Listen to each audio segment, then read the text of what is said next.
Hello guys welcome back यो second भिडियोमा हामी कुरा गर्छौं clinical features of ST elevation MI र we will talk about the basically treatment. So let's start the clinical features. So basically the patient will be elderly patient and the patient को जुन patient elderly हुन्छ may have this history of the smoking or any diabetes mellitus or the hypertension हैन यो सबैको history लिएर आउन सक्छ and the person will tell you that he has a central chest pain. Basically the pain will be pain को nature को कुरा गर्नुपर्दा जहाँ पनि ये याद राख्नुस् कि लिभाइन साइन प्रेजेन्ट हुन्छ। लिभाइन साइन भनेको कि the pain will be diffuse in nature हैन, उले चाहिँ कुनै लोकलाइज गर्न सक्दैन कि पेन कुन ठाउँमा प्रेजेन्ट छ। अर्को कुरा the pain will be in crushing टाइपको पेन हुन्छ, कम्प्रेसिङ टाइप अफ पेन हुन्छ, compressing or heaviness.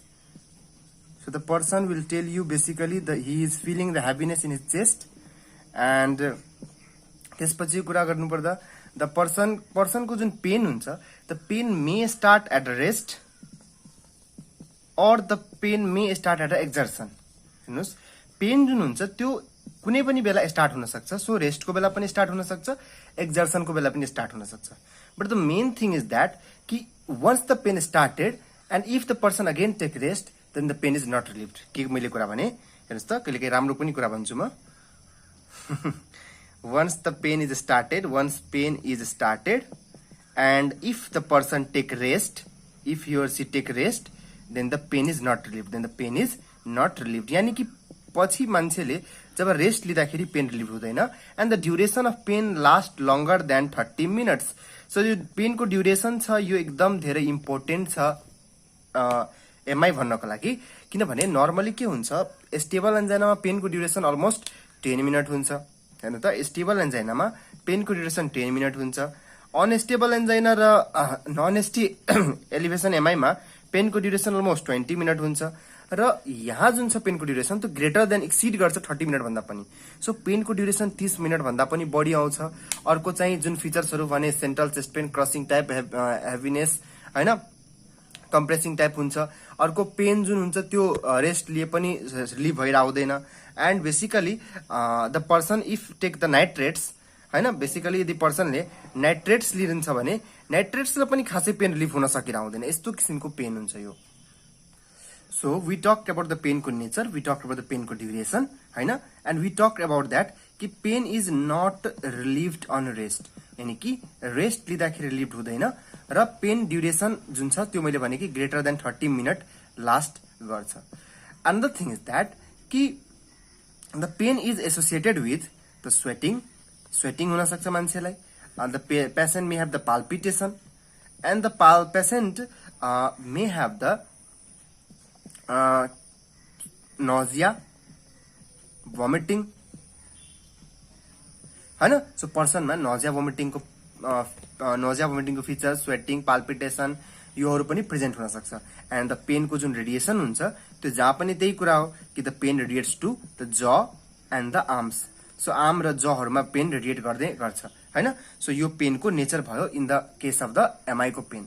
तर एक्स्ट्रा कुरा के छ त यहाँ हैन, एक्स्ट्रा कुरा के छ त यहाँ the person may have the features of pulmonary oedema. यो जुन पर्सन हुन्छ एसटीएमआई को त्यो अरु भन्दा के फरक छ कि यहाँ पल्मोनरी इडिमा को फिचर्स देखिन सक्छ। यानी पल्मोनरी इडिमा क्लिनिकल फिचर्स के देखिन सक्छ, there will be the shortness of breath, यानी मान्छेलाई पेन हुँदाखेरि उले शॉर्टनेस अफ ब्रेथ भइरा हुन्छ। अर्को दे मे हैव द अर्थोप्निया, यानी कि पर्सन जब बेडमा लाई डाउन गर्छ त्यति बेला उलाई झन रेस्पिरेटरी डिफिकल्टी हुन्छ र मान्छे जब उठेर बस्छ त्यति बेला बरु अलिक ठीक लाग्छ, यानी कि person may have the orthopnoea. अर्को कुरा the person may have the pink frothy sputum. So person may have the pink. So I said you कि फिचर्स अफ पल्मोनरी इडिमा पनि देखिन्छ, किनभने बेसिकली के भइरा हुन्छ कि एमआईहरु हुँदाखेरि पर्सनको हार्टले एमआईहरुको बेला के हुन सक्छ कि यदि एमआई एक्सटेन्सिभ टाइपको छ भने हार्टले काम गर्दैन।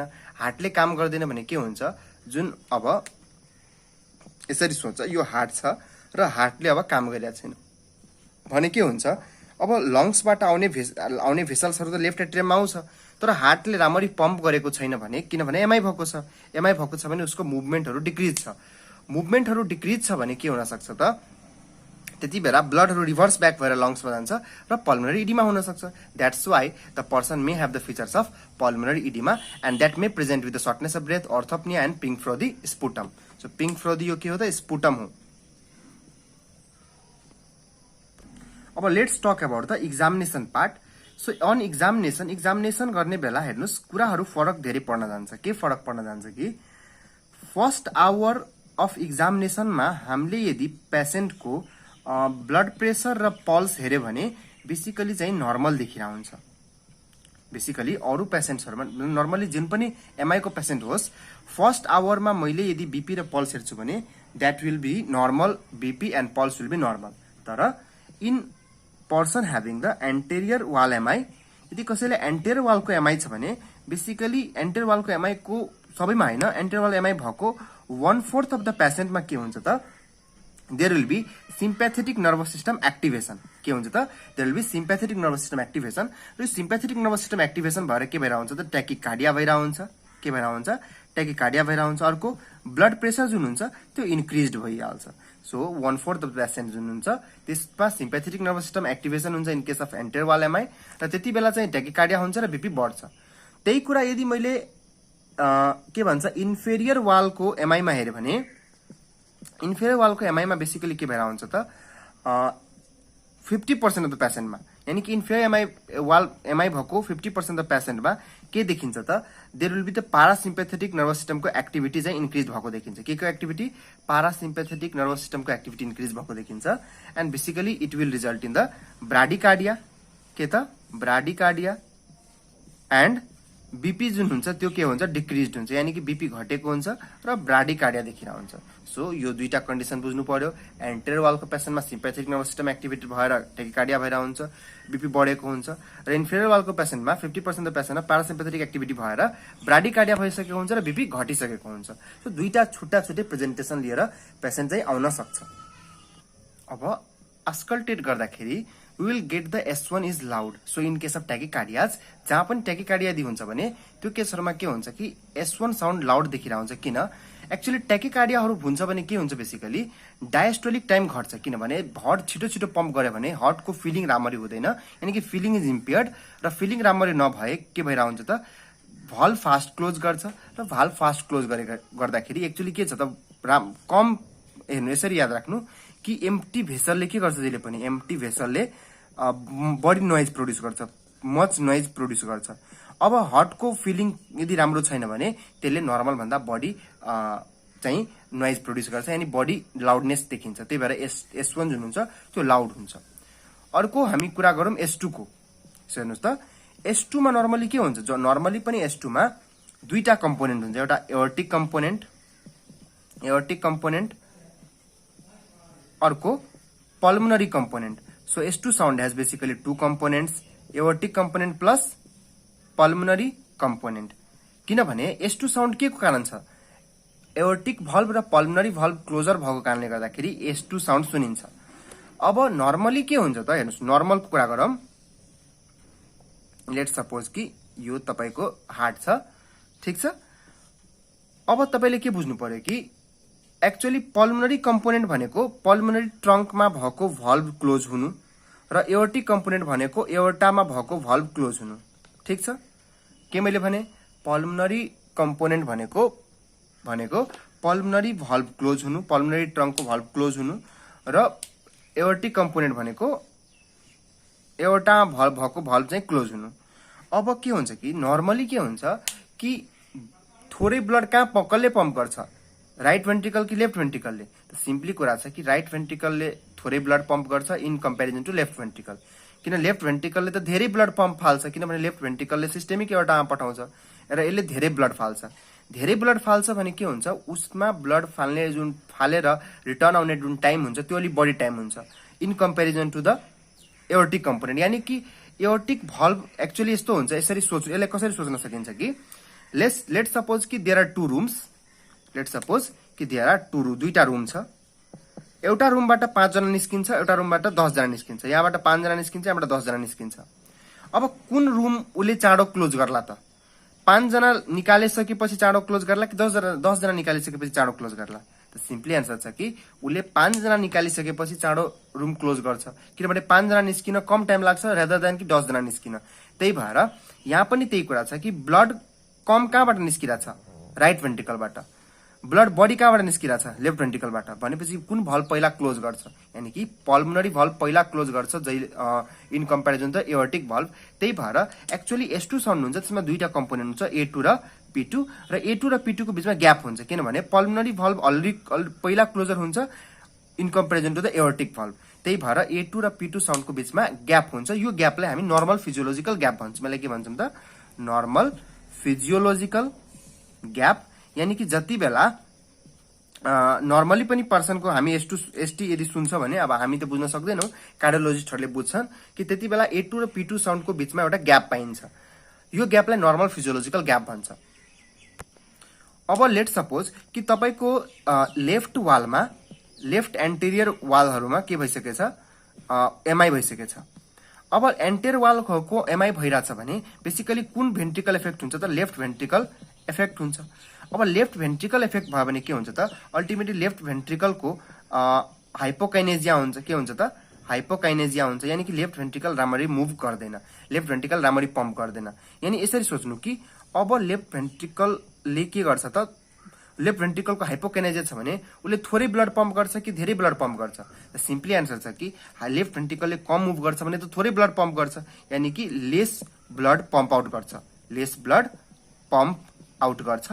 अब लेस ब्लड पम्प आउट गर्यो भने अब त यसरी यस्तै कुरा भयो कि अब एउटा रुममा सुरुमा 5 जना थियो, अर्को रुममा 10 जना थियो। अब यो रुममा पनि के भइरहेछ त, उसले बाहिर लग्न दिइरहेछ 5-6 जना मात्रै, भनेपछि यो पनि चाँडै क्लोज हुने भयो, किनभने थोरै ब्लड पम्प गर्छ भने चाँडै क्लोज गर्छ भल्भ, हैन।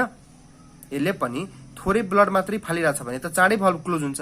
यानी कि जुन A2 र P2 को ग्याप जुन छ त्यो ग्याप के हुन्छ, घट्छ। यानी कि त्यो न्यारो A2 र P2 ग्याप हुन्छ, यानी न्यारो ग्याप जुन हुन्छ त्यो न्यारो भइदिन्छ। तो यही कारण हो कि लेफ्ट भेन्ट्रिकलको एमआई होस् और लेफ्ट भेन्ट्रिकलको फेलुअर होस्, दुवै केसमा के भएर हुन्छ, A2 र P2 को ग्याप न्यारो भएर हुन्छ। सो S2 साउन्डमा ग्याप जुन हुन्छ त्यो न्यारो भइदिन्छ। किन न्यारो हुन्छ, किनभने now the ventricle is pumping less amount of blood and due to which the aortic valve also close earlier. र अब पल्मोनरी भल्भ त अर्ली क्लोज गरि नै रहेको थियो, एओर्टिक भल्भ पनि पहिले क्लोज, ऊ पनि अर्ली क्लोज गरिरहेको छ। यानी कि जुन ग्याप छ त्यो ग्याप मेन्टेन रहँदैन, ग्याप घट्न जान्छ। तर कसै मान्छेमा राइट भेन्ट्रिकलको एमआई भइरहेछ भने राइट भेन्ट्रिकलको हाइपोकाइनेसिया हुन्छ, अनि राइट भेन्ट्रिकल कम मुभ गर्छ। अब राइट भेन्ट्रिकल कम मुभ गर्यो भने त के हुन्छ त, राइट भेन्ट्रिकलले ब्लड कता फाल्थ्यो, पल्मोनरी कम्पोनेन्टमा। अब नर्मली पनि पल्मोनरी कम्पोनेन्ट जुन छ त्यो यानी पल्मोनरी भल्भ जुन छ त्यो पहिला क्लोज हुन्छ एओर्टिक भल्भ भन्दा, त्यही कारणवश त्यो फिजियोलोजिकल ग्याप देखिन्छ। अब के भइरहेछ कि ब्लड राइट भेन्ट्रिकलले काम गरिरहेको छैन राम्ररी, यानी कि राइट भेन्ट्रिकलको हाइपोकाइनेसिया छ, राम्ररी उसले पम्प आउट गर्न सकिरहेको छैन। सो यदि उसले पनि लेस पम्प आउट गर्छ भने पहिला भन्दा पनि अर्ली क्लोजर हुन्छ अब एओर्टिक भल्भको, सरी पल्मोनरी भल्भको। सो यो नर्मल भन्दा पनि अर्ली क्लोजर भयो भने अब त एओर्टिक कम्पोनेन्ट र पल्मोनरी कम्पोनेन्टको ग्याप अझै बढ्न जान्छ क्या। सो यानी कि A2 र P2 को ग्याप अझै बढ्छ, किनभने नर्मली पनि पल्मोनरी भल्भ जुन हुन्छ त्यो अर्ली क्लोज हुन्थ्यो एओर्टिक भल्भको तुलनामा, किनभने थोरै ब्लड थियो। अब त त्यति पनि ब्लड फालिरहेको छैन, भनेपछि के भयो त, एओर्टिक पल्मोनरी भल्भ अब झन अर्ली क्लोजर हुने भयो र यो बीचको ग्याप झन बढ्यो। यानी कि ग्याप जुन हुन्छ फिजियोलोजिकल ग्याप यो इन्क्रिज हुन्छ।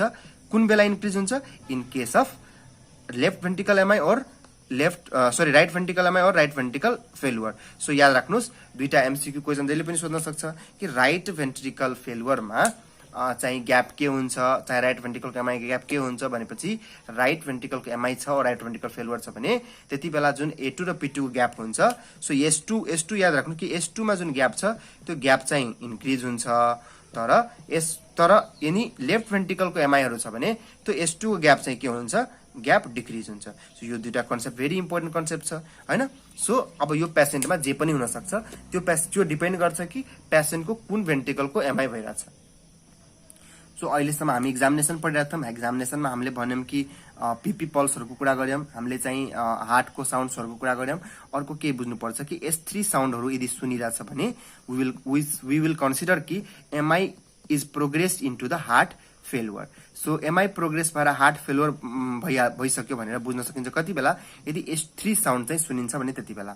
अर्को कुरा लङ्समा एक्चुअली के हुन्छ त एक्चुअली हामीले बाइलेटरल फाइन क्रेप्ट सुन्न सक्छौँ किनभने मैले भनेको थिएँ कि पल्मोनरी इडिमा भइसक्न सक्छ। सो सुरुतिर सुरु अवस्थामा जुन इडिमा हुन्छ त्यो इडिमा कहाँ हुन्छ त बेजल पार्टमा हुन्छ। हेर्नुहोस् सुरुमा यो दुईटा लङ छ भने सुरुमा इडिमा त बेजल पार्टमा इडिमा हुन्छ। त्यही भएर सुरुतिर हामीले लङमा हेर्यो भने दुवै लङमा के हुन्छ फाइन क्रेप्ट्स हामी पाउँछौँ। बेसिकली कुन पार्टमा त बेजल पार्टमा यानी कि लोअर पार्टमा। र यो विथ टाइम के गर्छ प्रोग्रेस हुँदै जान्छ। यानी कि सुरुमा तपाईले बेजल पार्टमा क्रेप्ट्स पाइरहनु भएको थियो भने अब जति जति पल्मोनरी इडिमा हुँदै गयो प्रोग्रेस गर्दै गयो त्यति त्यति तपाईले माथि पनि क्रेप्ट्स पाउनुहुन्छ। सो लङ्समा अस्कल्टेट गर्दाखेरि हामीले पाउँछौँ अस्कल्टेट गर्दाखेरि हामीले फाइन बेजल क्रेप्ट्सहरू पाइरहेको हुन्छौँ। ठिक छ र हामीले एसटी को कुरा गरि नै सकेछौँ। Now let's talk about the cardiac biomarker. So अब हामी कुरा गर्छौँ कार्डियक बायोमार्कर को हैन। सो कार्डियक बायोमार्कर बेसिकली हामीले एक्चुअली के युज गर्छौँ त troponin I is a best cardiac biomarker. Troponin I जुन हुन्छ त्यो बेसिकली विदिन 3 आवर पछि एक्चुअली यो राइज हुन सुरु गर्छ ब्लडमा। यानी कि मायोकार्डियल इन्फाक्सनको 3 आवर पछि राइज गर्न सुरु गर्छ र 24 आवरमा यो पिकमा यसको भ्यालु पिकमा गइहाल्छ र यसको भ्यालु 7 to 10 डेजसम्म पर्सिस्ट गर्छ हैन। सो ट्रोपोनिन आई एकदम स्पेसिफिक हो र एकदमै धेरै युजफुल छ। ट्रोपोनिन आई को भ्यालु जुन हुन्छ त्यो नर्मल भ्यालु भन्दा यदि 2 टाइमले बढी छ और 3 टाइमले बढी छ भने हामी will say that it is a MI. So MI भन्नको लागि ट्रोप आई को भ्यालु नर्मल भन्दा 2 गुना और 3 गुना भन्दा और त्यो भन्दा पनि बढी छ भने बल्ल हामी त्यसलाई के भन्छौँ त त्यो चाहिँ मायोकार्डियल इन्फाक्सन हो भनेर भन्छौँ। तर नर्मल भन्दा स्लाइट इन्क्रिज छ भने हामी त्यसलाई एमआई भन्दैनौँ। यो कुरा याद राख्नुस्। नर्मल भन्दा 2 गुना 3 गुना बढी छ भने त्यसलाई मायोकार्डियल इन्फाक्सन भन्छौँ। ठीक छ। सो एमआई भन्नको लागि सिम्पली तपाईँ ट्रोप आई निकाल्नुहुन्छ र ट्रोप आई को भ्यालु चाहिँ 3 घण्टा। तर एउटा कुरा के आयो कि 3 घण्टा पछि बल्ल तपाईले यो कुरा हेर्न सक्नुभयो। तर लेट सपोज कि पेशेन्ट जुन छ come to you at 1 hour 1 घण्टा भित्रमा आइदियो र तपाईले एमआई डायग्नोस गर्नुहुन्छ। कसरी डायग्नोस गर्नुहुन्छ? एउटा इसिजी हेरेर डायग्नोस गर्न त सकिन्छ तर अर्को के हेरेर गर्न सकिन्छ भने यो ट्रोपोनिन आईले त्यति बेला काम गर्छ। पेशेन्ट यदि 1 घण्टामै आइदियो भने अब कसरी डायग्नोस गर्ने किनभने यसको त राइज हुन सुरु हुन्छ 3 घण्टाबाट हैन।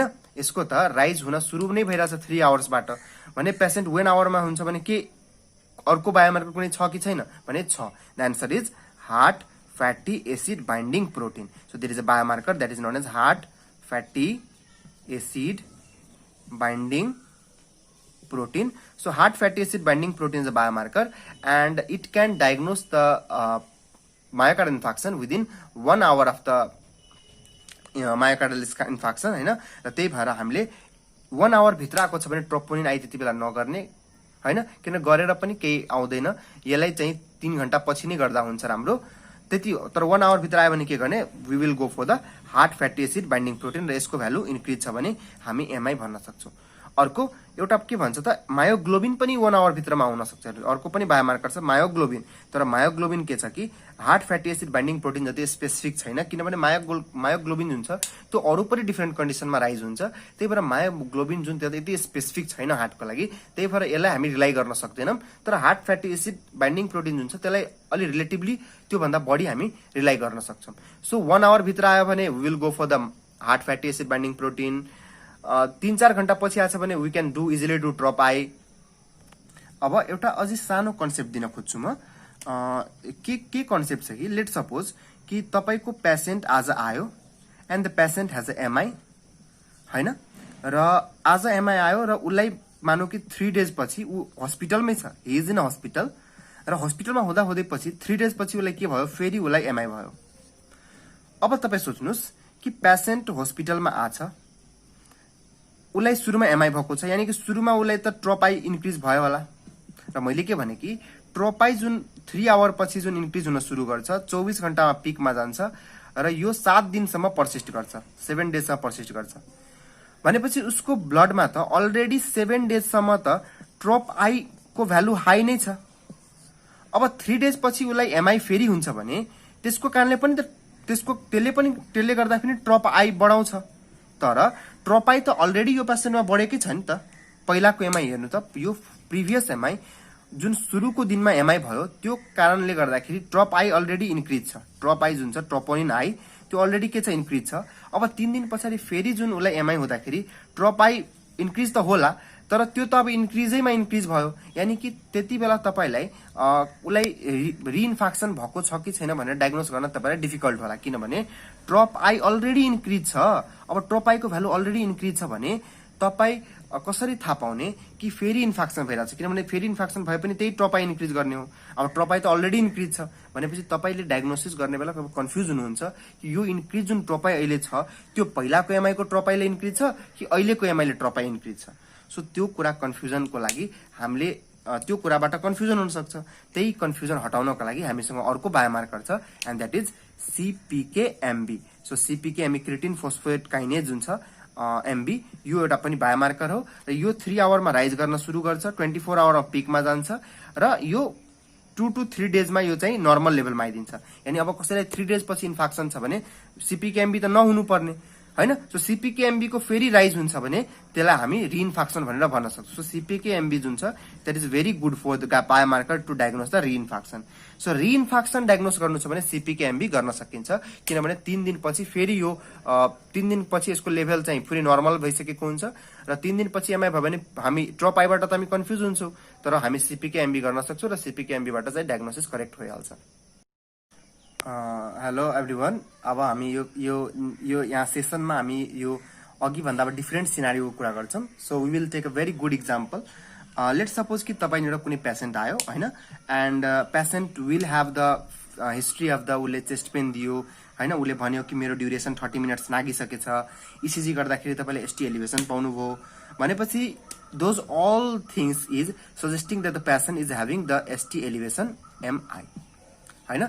त्यो पेशेन्टको हिस्ट्रीहरु सुन्दाखेरि तपाईले के सोच्नु भयो कि पेशेन्टलाई के छ त एसटी एलिभेसनको मायोकार्डियल इन्फेक्सन छ, यु थिंक दैट तपाईले सस्पेक्ट गर्नुभयो। अब त्यति बेला के हुन्छ तपाईले स्टार्टिङमा पेशेन्ट आछ भने विदिन 1 आवर आएको छ भने you cannot go for the troponin I, तपाई कार्डियक बायोमार्कर त गर्नुहुन्न। लेट्स सपोज कि तपाई heart fatty acid binding protein गर्नुहुन्छ र तपाई त्यसमा पनि heart fatty acid binding protein गर्नुभयो, लेट्स सपोज त्यो पनि पोजिटिभ आयो, देन पछि you confirm that the person is having ST elevation MI. So यो तपाई कन्फर्म हुनुभयो कि एसटी एलिभेसन एमआई छ और तपाई सस्पेक्ट गर्नुभयो एसटी एलिभेसन एमआई छ, किनभने पेनको जुन ड्युरेसन छ त्यो 30 मिनट भन्दा चाहिँ बढी छ भनेपछि त्यो अब 30 मिनट भन्दा बढी छ र ईसीजीमा तपाईले चाहिँ एसटी एलिभेसन हेर्नुभयो कन्वेक्स अपवर्ड भनेपछि यु कन्फर्म दैट कि पेशेन्टमा एटलिस्ट एसटी एलिभेसन त छ नै छ, यानी कि त्यो पेशेन्ट अरु केहीको केस छैन भनेपछि दुईटा कुरा गर्न सकिन्छ। हेर्नुस् के गर्न सकिन्छ, एउटा त सबभन्दा मेन कुरा के छ तपाई कहाँ हुनुहुन्छ त्यसमा एकदम हेर्नु डाक्टर कहाँ प्रेजेन्ट छ।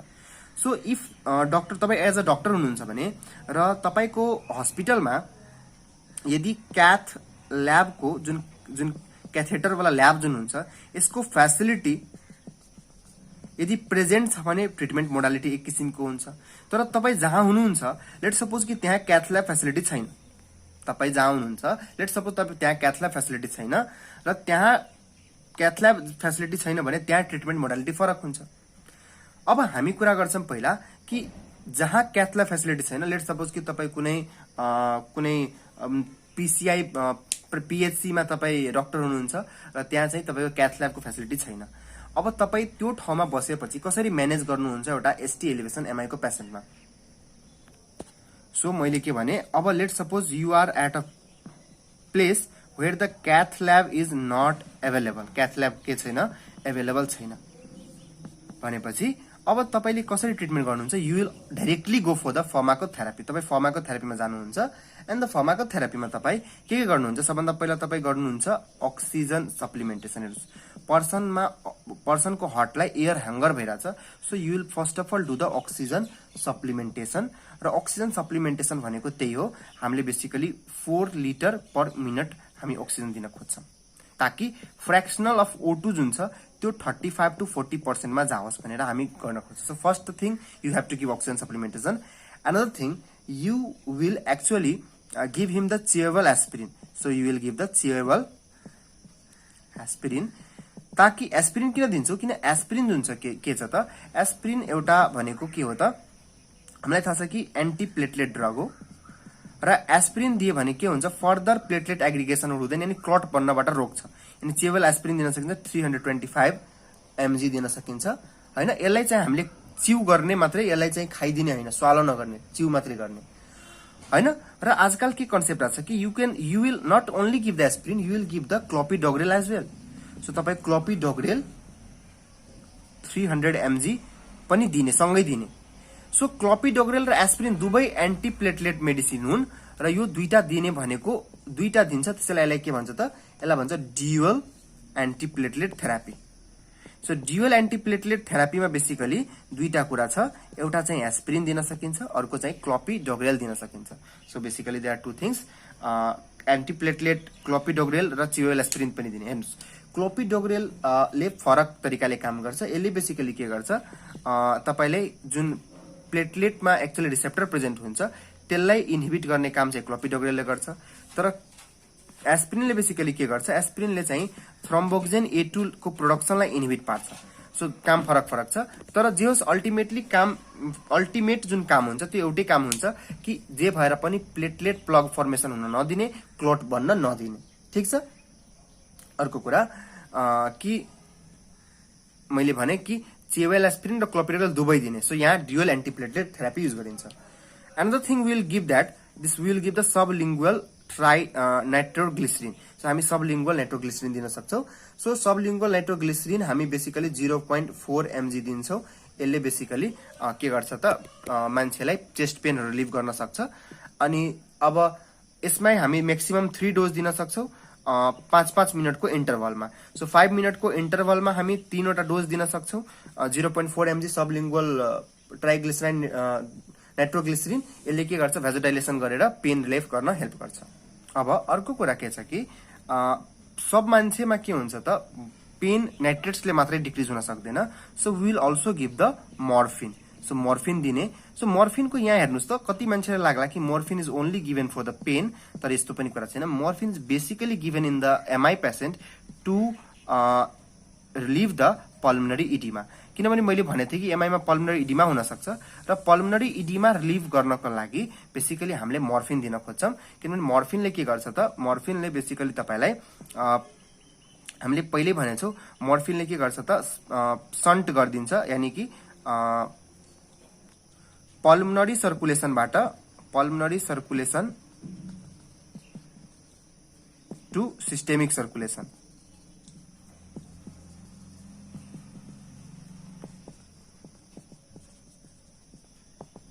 यानी मोर्फिनले बेसिकली तपाई पल्मनरी इडिमा कसरी गरेर हुन्छ, पल्मनरी इडिमा कसरी ठीक पारेर हुन्छ, बेसिकली यसले के गर्छ त, लङमा बडी ब्लड यसले जानै दिदैन। लङको ब्लड डाइरेक्ट उसले के गर्छ, सिस्टेमिक सर्कुलेसनमा सन्ट गराइदिएर हुन्छ। र यो सिस्टेमिक सर्कुलेसनमा सन्ट गराएको कारणले गर्दाखेरि, यानी कि लङमा धेरै ब्लड गएन, पल्मनरी इडिमा हुने हो। तर यसले के गर्छ, लङमा ब्लड धेरै जानै दिँदैन। यसले बेसिकली पेरिफेरल भेजोडाइलेसनहरु पनि गराइरा हुन्छ र अल्टिमेटली लङमा धेरै ब्लड नगएको कारणले गर्दाखेरि बेसिकली पल्मनरी इडिमाबाट मान्छेलाई अलिक ठीक हुन्छ हैन। र यसरी चाहिँ मोर्फिनले चाहिँ पल्मनरी इडिमा रिलिभ गर्छ। सो बेसिकली यसले एउटा काम गर्यो पल्मनरी इडिमा। यसको पेन ठीक गर्ने मेकानिजम एउटा अझै छ। यसले बेसिकली पेन कसरी ठीक गर्छ त, बेसिकली यसले भ्यागस एक्टिभेट गर्छ। के गर्छ, यसले भ्यागस एक्टिभेट गर्छ र भ्यागस नर्भ एक्टिभेट गरेको कारणले गर्दाखेरि बेसिकली हामीलाई थाहा छ कि भ्यागस नर्भले के गर्छ, ब्राडी कार्डिया गराउँछ र अर्को चाहिँ कन्ट्याक्टिलिटीहरु घटाउँछ। भनेपछि अल्टिमेटली मोर्फिनले के गर्यो, मायोकार्डियल O2 डिमान्ड, यानी कि मायोकार्डियल O2 को डिमान्ड जुन हुन्छ त्यो चाहिँ घटाइदियो र यसरी मायोकार्डियल O2 डिमान्ड हट्यो भने एक्चुअली इन्फार्क्टको साइज पनि कम हुन जान्छ र मायोकार्डियल O2 डिमान्ड घट्यो भने मान्छेको पेन पनि रिलिभ हुन्छ। सो पेन यसले रिलिभ गर्छ मल्टिपल तरिकाले। एउटा त एउटा पेन फाइबर्सहरुलाई डाइरेक्ट इन्हिबिट पारेर पेन रिलिभ गर्छ, अर्को भनेको पल्मनरी इडिमा रिलिभ गर्छ, अर्को भनेको भ्यागस एक्टिभेट गरेर ब्राडीकार्डिया गराएर मायोकार्डियल O2 डिमान्ड कम गरिदिन्छ, यसरी पनि पेन रिलिभ गर्छ। सो चौथो कुरा थियो मोर्फिन। र मोर्फिन हामीले जुन दिन्छौं त्यो बेसिकली हामीले जुन पनि फर्ममा दिन सक्छौं, आईभी दिन सक्छौं, इन्ट्रामस्कुलर दिन सक्छौं, सबक्युटेनियस जस्तो पनि दिन सक्छौं। र अर्को कुरा याद राख्नु कि मोर्फिन कहाँ नदिने भनेपछि इन्फेरियर वालको MI छ भने त्यति बेला नदिने। यदि तपाई इन्फेरियर वालको MI सस्पेक्ट गरेन भन्छ किनभने नदिने, किनभने अलरेडी हामीलाई थाहा छ कि इन्फेरियर वालको MI मा त अलरेडी के भइरा हुन्छ, ब्राडीकार्डिया भइरा हुन्छ, जुन हामीले पहिले कुरा गरेछौं।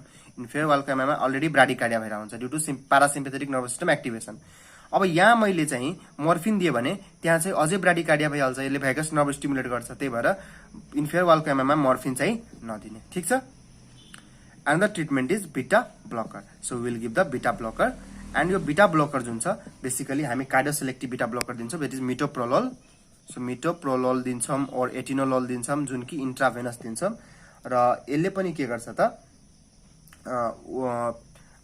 जस मिटोप्रोलोलले पनि के गरेर हुन्छ त अब तपाईलाई अक्सिजन डिमान्डहरू कम गर्छ र पेनहरूबाट ठिक पार्छ। सो यो लङ टर्म खाने पनि सकिन्छ। अर्को कुरा इन्फेरियर वालको पेसेन्टमा बिटा ब्लकर पनि नदिने। किन? इन्फेरियर वालको पेसेन्टमा अलरेडी एमआई ब्राडिकार्डिया भइरहेछ, बिटा ब्लकरले पनि ब्राडिकार्डिया गर्छ, अल्टिमेटली मान्छे कार्डियाक एरेस्टमा जान सक्छ, त्यही भएर चाहिँ नदिने।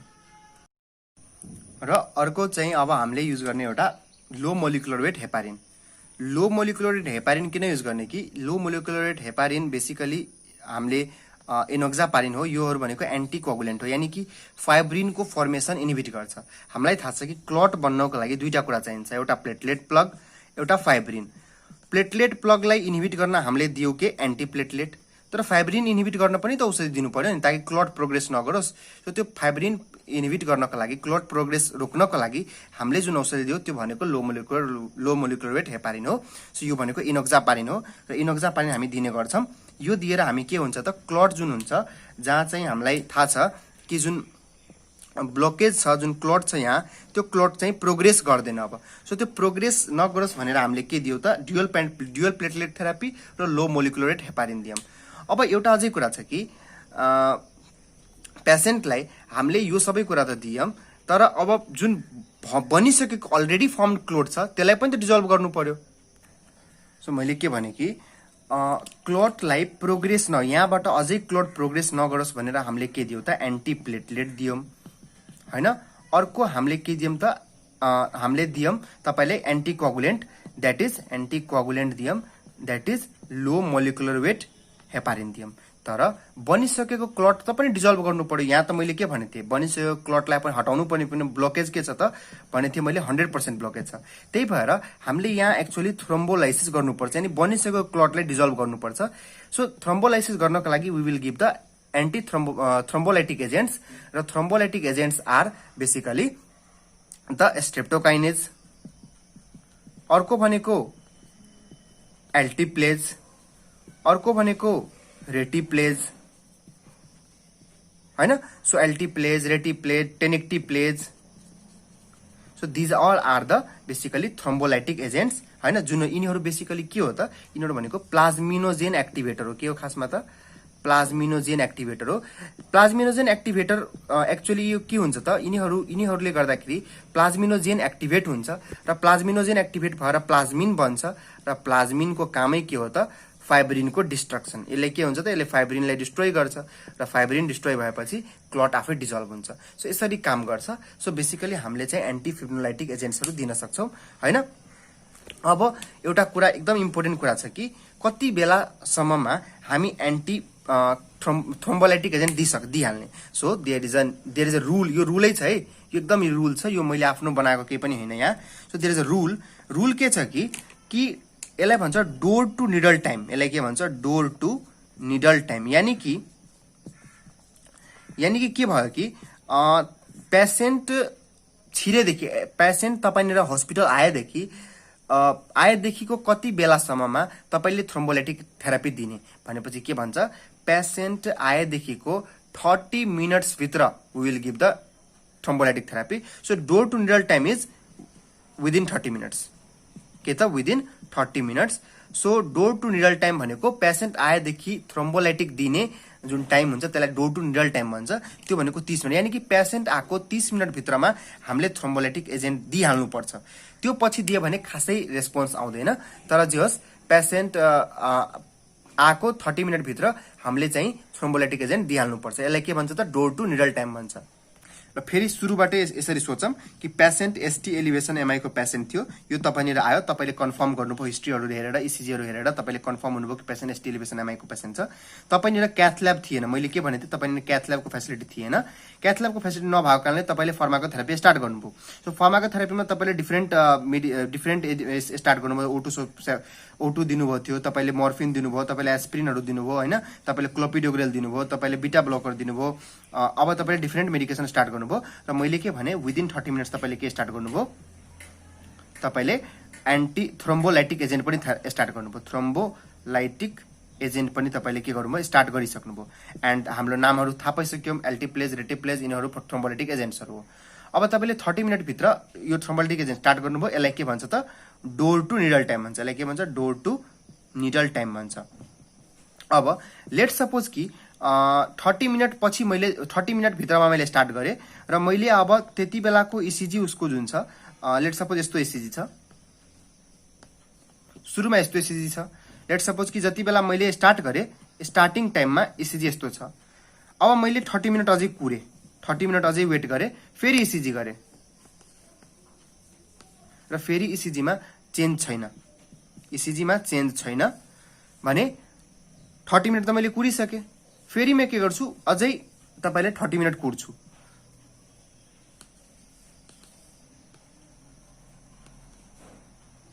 ठीक छ। सो 30 मिनट अझै कुरे, फेरि इसिजीमा खासै चेन्ज आएन, फेरि के गर्छु, फेरि 30 मिनट कुर्छु।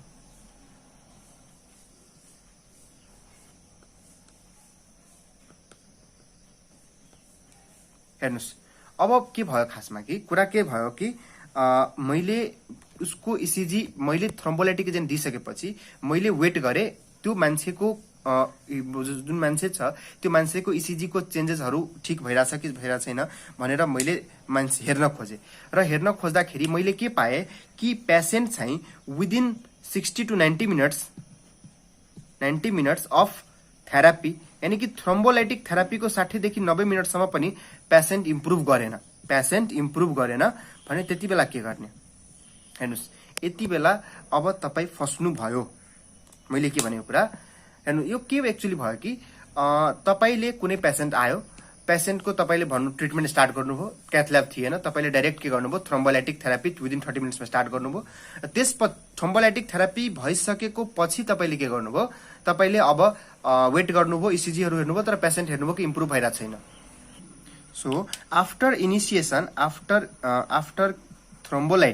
थ्रोम्बोलाइटिक पछि जुन मैले भने कि तपाईँ कुर्दै जानुहोस् 30 मिनट 60 मिनट 90 मिनट्स, त त्यसरी तपाईँ नकुर्नुहोस्। हेर्नुहोस् तपाईँ 30 मिनटसम्म वेट गर्नुहोस्। 30 मिनटसम्ममा यदि पेसेन्टको रेस्पोन्स आएन भने तपाईँ पेसेन्टलाई के गर्नुहोस्, तपाईँसँग त क्याथ ल्याब छैन, यु सेन्ड द पेसेन्ट। अब पेसेन्टलाई तपाईँ सेन्ड गरिदिनुहोस्। पेसेन्टले 30 मिनटसम्म रेस्पोन्स देखाएन भने, रेस्पोन्स एब्सेन्ट छ भने अब तपाईँ पेसेन्टलाई रिफर गरिदिनुहोस् हायर सेन्टरमा रिफर गर्नुहोस्। हो यति बेला तपाईँले प्रब्लम आउन सक्छ, किनकि पेसेन्ट पार्टीले यो भन्छ कि मैले त तपाईँले विश्वास गरेर तपाईँले भने थिए यही ठिक गरिदिनुहुन्छ, तर तपाईँले त भन्नुभयो कि म अब पेसेन्टलाई रिफर गरिदिनुहोस्। र रिफर गर्ने बेला के थाहा जाँदा जाँदै त्यो पेसेन्ट यदि एक्सपायर हुन्छ भने त्यो पनि रिस्क तपाईँमै पर्छ। सो यो अलिक गाह्रो हुन सक्छ कुनै पनि डक्टरलाई कि डक्टरले त्यो रिस्क लिने पेसेन्टलाई थ्रोम्बोलाइटिक गर्न कि रिस्क नलिने। सो यो तपाईँ आफैमा विचार गर्नुहोस् कि सुरुमै पेसेन्टलाई भनिदिनुहोस्, पेसेन्ट पार्टीलाई हेर्नुहोस् कि म ट्रिटमेन्ट स्टार्ट गर्छु, स्टार्ट गरिसकेको 30 मिनट्स पछिसम्म पनि रेस्पोन्स हेर्छु, यदि रेस्पोन्स आएन भने म तपाईँलाई रिफर गर्छु। सुरुमै भनिदिनु पर्छ, नत्र पछि गाह्रो हुन सक्छ। र के भन्छ कि थेरापी दिइसकेको अब तपाईँलाई हायर सेन्टरमा लगे पनि थेरापी दिइसकेको 90 मिनट्स भित्र यानी कि after 90 minutes of thrombolytic therapy not admission. तो थ्रोम्बोलाइटिक थेरापी को 90 मिनट्स पछि you should do now PCI, that is percutaneous intervention. र यहाँ जुन परक्युटेनियस इन्टरभेन्सन गर्छ त्यसलाई भन्छ rescue PCI. So rescue PCI गरिन्छ हैन। So rescue PCI thrombolytic therapy दिइसकेपछि बल्ल 90 मिनट पछि हामी गर्ने हो हैन, 90 मिनट पछि हैन 90 मिनट भित्र गर्ने हो। र यो भनेको जुन थ्रोम्बोलाइटिक थेरापीको 90 मिनट पछि गरिन्छ, that is known as, sorry यो आफ्टर नै थियो, अलि म कन्फ्युज भइरहेको छु यहाँ। ल केही छैन, आफ्टर नै छ। ल मतलब के भयो कि थ्रोम्बोलाइटिक थेरापी दिइसकेको 90 मिनट पछि तपाईले के गर्नुभयो त तपाईले पीसीआई गर्नुपर्छ हैन। सो यो 90 मिनट पछिको पीसीआई जुन हुन्छ त्यो अब त्यो सेन्टरमा त भएन, अर्कै ठाउँमा लगाउनु पर्यो तपाईले। सो तपाईसँग जे होस् एटलिस्ट 1 आवर जति टाइम छ हायर सेन्टरमा लगाउनको लागि, त्यसलाई भन्छ रेस्क्यू पर्क्युटेनस इन्टरभेन्सन। सो मैले के भने कि सुरुमा चाहिँ क्याथ ल्याब नभएको ठाउँमा यदि तपाईँ जानुहुन्छ भने, चाहे तपाईँ as a क्लिनिसियल cath lab facility छैन हस्पिटलमा भने, तपाईँले डाइरेक्ट के गर्नुहोस्, थ्रोम्बोलाइटिक थेरापीहरू विदिन 30 मिनट स्टार्ट गर्नुहोस्, त्यसलाई भन्छ डोर टु निडल टाइम। र त्यो स्टार्ट गरिसकेपछि यदि रेस्पोन्स आइरहेको छैन भने जे होस् 90 मिनट पछि you can go for the rescue PCI. So यहाँ मैले त्यही कुरा देखाउन खोजेछु कि 30 मिनट यस्तो यदि क्याथ ल्याब फेसिलिटी एब्सेन्ट छ भने, एसटिएमए को पेसेन्ट छ, क्याथ ल्याब फेसिलिटी एब्सेन्ट छ भने तपाईँले फार्माकोथेरापी स्टार्ट गर्नुभयो र थ्रोम्बोलाइसिस दिनुभयो विदिन 30 मिनट्स। यसलाई मैले के भने कुन टाइम भने त डोर टु निडल टाइम भने, यसलाई के भने डोर टु निडल टाइम भने। र यदि यो फेल भयो भने तपाईँ 90 मिनट पछि के गर्न सक्नुहुन्छ, रेस्क्यू पीसीआई गर्न सक्नुहुन्छ। सो रेस्क्यू पीसीआई भन्नको लागि 90 मिनट अफ थ्रोम्बोलाइटिक, यानी कि थ्रोम्बोलाइटिक थेरापी पछिको 90 मिनट, यो होइन कि एडमिसन भएको 90 मिनट, थ्रोम्बोलाइटिक थेरापी दिइसकेको 90 मिनट पछि तपाईँले रेस्क्यू पीसीआई गर्न सक्नुहुन्छ। ठिक छ। सो कन्फ्युज नहुने कि एडमिसन भएको 90 मिनटमा थ्रोम्बोलाइटिक रेस्क्यू पीसीआई गर्ने। रेस्क्यू पीसीआई जहिले पनि थ्रोम्बोलाइटिक थेरापी दिएको 90 मिनट्स पछि बल्ल गरिन्छ। तर कुनै ठाउँमा क्याथ ल्याब फेसिलिटी प्रेजेन्ट छ भने तपाईँ डाइरेक्ट प्राइमरी सुरुमै पीसीआई गर्न खोज्नुहोस् र त्यति बेला डोर टु बेड टाइम, यानी कि डोरमा आउँछ पेसेन्ट, एडमिसनदेखि लिएर डाइरेक्ट पीसीआई गर्ने टाइम हुन्छ त्यो 90 मिनट्स भित्र, यानी कि 90 मिनट भित्र जुन तपाईँ पीसीआई गर्नुहुन्छ त्यसलाई म प्राइमरी पीसीआई भन्छु। 90 मिनट पछि यानी कि थ्रोम्बोलाइटिक थेरापीको 90 मिनट पछि जुन पीसीआई गरिन्छ त्यसलाई रेस्क्यू पीसीआई भन्छ। र यसलाई भनिन्छ डोर टु बेड टाइम, यानी कि एडमिसन हुने बित्तिकै हस्पिटल आएदेखि पीसीआई गर्ने बेला टाइमसम्म 90 मिनट भन्दा कम हुनु पर्यो यदि क्याथ ल्याब फेसिलिटी प्रेजेन्ट छ भने। So cath lab facility present छ भने डाइरेक्टली तपाईँ प्राइमरी पीसीआई गर्नुहोस्, त्यसलाई भन्छ डोर टु बेड टाइम, र यो टाइम भनेको लेस देन 90 मिनट छ। तर क्याथ ल्याब छैन भने थ्रोम्बोलाइसिसमा जानुहोस्, यदि त्यो फेल भयो भने बल्ल थ्रोम्बोलाइटिकको 90 मिनट पछि तपाईँ रेस्क्यू पीसीआई गर्नुहोस्। अब त्यो पीसीआई भनेको के हो? सो पीसीआई हेर्नु, पीसीआई को नाम मात्रै फरक डिफरेन्ट ठाउँमा छ, तर जहाँ जुन टाइममा पीसीआई गरे पनि नाम फरक होला। कुनै ठाउँमा प्राइमरी पीसीआई भन्छौँ, कुनै ठाउँमा डिलेड पीसीआई भन्छौँ। जस्तो हामीले पीसीआई कतिवटा पढ्यौँ, पीसीआई हामीले तीन किसिमको पीसीआई लेभलसम्म पढ्यौँ। एउटा हामीले पढ्यौँ डिलेड पीसीआई। डिलेड पीसीआई कहाँ गरिन्थ्यो त अनस्टेबल एन्जाइना, र अर्को हामीले डिलेड पीसीआई गर्यौँ नन एसटी एलिभेसन एमआईमा। रेस्क्यू पीसीआई कहाँ गर्यो? रेस्क्यू पीसीआई हामीले बेसिकली गर्यो जहाँ चाहिँ क्याथ ल्याब छैन, क्याथ ल्याब थिएन, त्यति बेला चाहिँ हामीले रेस्क्यू पीसीआई गर्यौँ, जुन कि 90 मिनट्स पछि गरिन्थ्यो थ्रोम्बोलाइटिक थेरापीको। र प्राइमरी पीसीआई कहाँ गर्छौँ? जहाँ चाहिँ क्याथ ल्याब छ, क्याथ ल्याब छ, र यो 90 minutes door to bed time, यानी कि एडमिसन भएको 90 मिनट भित्रमा गरिन्छ। सो 3 किसिमको पीसीआई छ। 3 किसिम भनेको नाम मात्रै 3 किसिमको छ, तर पीसीआई सबैमा गर्ने त्यही हो।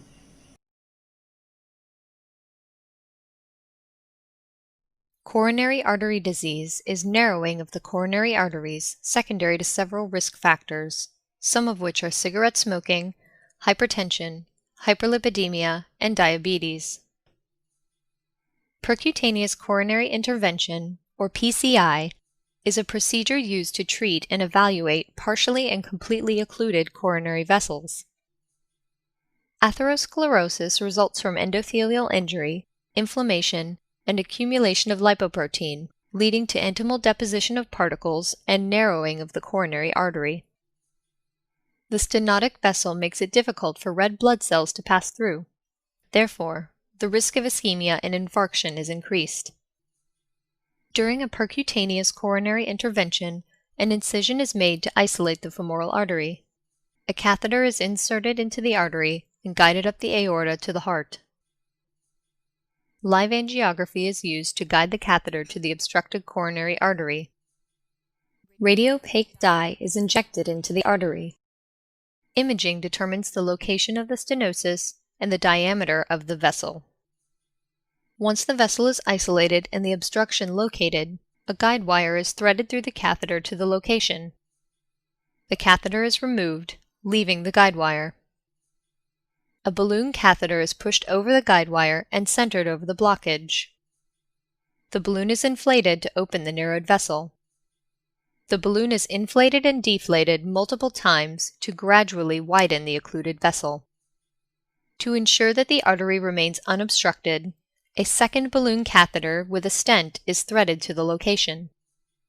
The balloon is inflated, expanding the stent. For some patients, drug-eluting stents are used to decrease the chances of in-stent stenosis. Drug-eluting stents are coated with a material that will retard new intimal hyperplasia. Blood flow through the coronary artery is restored.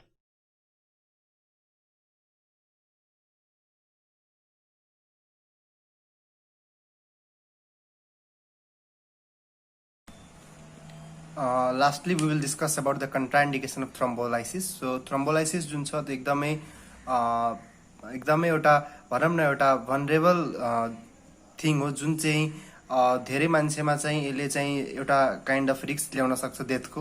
त्यही भएर thrombolysis गर्दाखेरि जहिले पनि हामीले धेरै कुरा माइन्डमा राख्नुपर्छ र हामीले सबभन्दा थ्रोम्बोलाइसिस कसमा दिने भन्दा पनि को पेसेन्टमा नदिने भन्ने कुरा चाहिँ सबभन्दा इम्पोर्टेन्ट कुरा हुन्छ। सो यदि पेसेन्टलाई रिसेन्ट स्ट्रोक भएको छ और रिसेन्ट सर्जरी भएको छ भने कुनै मेजर भास्कुलर सर्जरी भएको छ भने त्यति बेला हामी थ्रोम्बोलाइसिस गर्न खोज्दैनौँ, किनभने अब एउटा कुरालाई हामीले ठिक पार्नको लागि अर्को कुरा बिगार्नु चाहिँ भएन, त्यो चाहिँ अलिक बुद्धिमानी छैन मेडिकल साइन्समा। त्यही भएर अब पहिला रिसेन्ट स्ट्रोक भएको छ, सर्जरी भएको छ भने त्यति बेला थ्रोम्बोलाइसिस भयो भने त्यति बेला ब्लिडिङ चान्सेसहरू हुन्छ। और यदि कुनै पेसेन्टलाई पहिलेदेखि ब्लिडिङ डिजर्डर छ, प्लेटलेट काउन्टहरू कम छ और प्रोथ्रोम्बिन टाइमहरू इन्क्रिज छ भने त्यति बेला पनि हामी चाहिँ थ्रोम्बोलाइसिस गर्न खोज्दैनौँ। र हामीले पहिले पनि डिस्कस गरेछौँ कि अनस्टेबल एन्जाइनामा फ्रिन्ज मेटल भनेको त अब त्यहाँ चाहिँ भ्याजोस्पाजम मेन प्रब्लम हो र नन एसटी एलिभेसन एमआईमा पनि तपाईलाई थ्रोम्बोलाइसिस दिने काम छैन, किनभने अलरेडी त्यहाँ थ्रोम्बसलाई प्रोटिन सीएस र एन्टी थ्रोम्बिनले डिजल्भ गर्ने हुन्छ। त्यही भएर केही एक्स्ट्रा थ्रोम्बोलाइसिस गर्ने केही जरुरी छैन र ब्लकेज 100% हुँदैन। अर्को कुरा एओर्टिक डाइसेक्सन। यदि कसैको एओर्टिक डाइसेक्ट भएको छ भने एओर्टामा डाइसेक्सन यानी एओर्टामा क्र्याक केही किसिमको टियर छ भने त्यति बेला चाहिँ तपाईले थ्रोम्बोलाइसिस गर्नुभयो भने अझै धेरै ब्लिडिङ चान्स हुन्छ र त्यो एओर्टिक डाइसेक्सन स्प्रेड हुँदै गइहाल्छ, त्यो अझै नराम्रो हुन्छ। अर्को कुरा यदि कसैको ब्लड प्रेसर धेरै हाई छ, यानी कि 185 भन्दा बढी छ और डायस्टोलिक प्रेसर 110 भन्दा बढी छ भने त्यति बेला चाहिँ एक त भेसल्सहरुमा रप्चर हुने चान्स हुन्छ हाई ब्लड प्रेसरले गर्दाखेरि, र त्यति बेला रप्चर भयो भने त्यसलाई चाहिँ अब कन्ट्रोल गर्न सकिन्थ्यो यदि थ्रोम्बस बन्थ्यो भने। तर तपाईले थ्रोम्बोलाइसिस दिनुहुन्छ भने त्यो थ्रोम्बस बन्ने प्रोसेसहरु केही पनि चलिरह हुँदैन र मान्छेलाई एकदम धेरै ब्लिडिङ भएर डेथ हुन सक्छ। अर्को कुरा यदि मैले कुनै एमआई को पेसेन्टमा यदि मैले 10 मिनेटसम्म सीपीआर दिएछु भने त्यसमा पनि मैले अब थ्रोम्बोलाइसिस दिएर काम छैन, किनभने एमआई को पेसेन्टमा यदि म सीपीआर दिइरहेको छु इट मिन्स 10 मिनेटसम्म सीपीआर दिनु मिन्स कि 4 मिनेटपछि त उसको त 4 मिनेट पछि नै उसको ब्रेन स्टेमहरु डेथ भइसकेको हुन्छ र त्यति बेला ब्रेन स्टेम डेथ भइसक्यो भने त्यति बेला यदि म सीपीआर उसको गर्छु भने 10 मिनेट्स भन्दा बढी टाइमको लागि भने त्यति बेला 10 मिनेट पछि चाहिँ उसको ब्रेन अलरेडी डेड छ, त्यति बेला थ्रोम्बोलाइसिस गरेर के काम। त्यही भएर 10 मिनेट बितिसक्यो भने त्यति बेला थ्रोम्बोलाइसिस नदेऊ। यदि कि सीपीआर गर्दा गर्दै 10 मिनेट बित्यो र त्यसपछि तिमी सोच्छौ कि थ्रोम्बोलाइसिस दिन्छौ भने द्याट इज नट गुड, त्यो दिएर काम छैन। अर्को कुनै प्रेग्नेन्सी स्टेट छ और ब्रेन ट्युमर छ और कुनै भेरी एन्युरिजम छ भने त्यति बेला पनि नदिने, किनभने मैले भनेकै थिएँ कि कुनै पनि स्टेट जहाँ पनि ब्लड भेसल रप्चर हुन्छ र रप्चर भएको ब्लड भेसल भएको केसमा चाहिँ के हुन्छ कि थ्रोम्बोलाइसिस गरेछ भने एक्सेस धेरै ब्लिडिङ हुन्छ र मान्छेको डेथ हुने चान्स हुन्छ। So this all where the basically the contraindication of thrombolysis. So अनि म यो भन्दा अगाडिमा तपाईले एनिमेसन तपाईँ हेर्नुभयो हैन। So this was all about the ST elevation MI. So thank you for watching my video अनि probably in next video we will talk about the complications of myocardial infarction, and thank you.